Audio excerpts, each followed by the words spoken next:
So, Peter, we talked last time a little bit about your role and where things were going within the Charolais breed.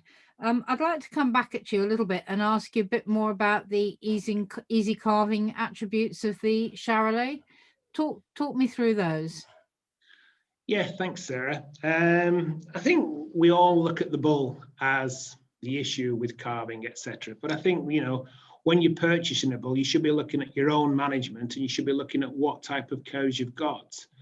And with us using myostatin testing now, it gives opportunities to both commercial men and pedigree men to be able to look at what their cows are. So, for example, if your cows didn't have any myostatins whatsoever, you could quite easily put a Q bull in there, which would then give it an extra muscling. And it's all about, the environmental management as well. You could always, you could use the same bull on two farms, different management styles. One pelvic measures, one doesn't. And, the outcome can be completely different. So, let's look at the cows, let's look at our management, and then select the bull which is right for your own herd. And I have heard quite a few dairy farmers still saying that they don't use the Charolais because of calving difficulties. This is obviously something that's been in the past. How do we get people to recognize that today's Charolais is a different animal? I think people use one of the tools in the toolbox, use the EBVs, use the other toolbox, which is obviously your myostatins, and use them appropriately. If you've got big roomy cows, you could use a different, stronger bull.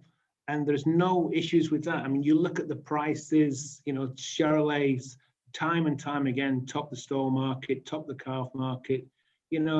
People talk about the gestation period might be 2 or 3 days longer.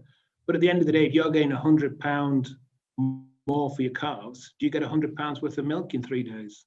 Yeah. A lot to think about there, I think.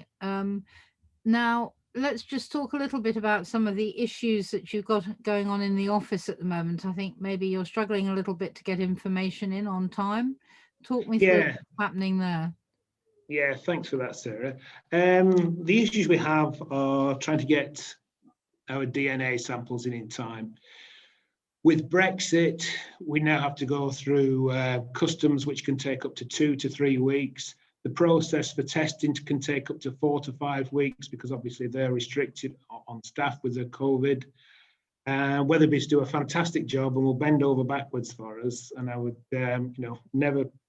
can't praise them enough really for what they've done for us. But we need to get the samples in early. And ideally, we'd love to get everything sampled before they're 12 months of age. So, if you're weaning your calves at 8 months, take your hair samples then or before.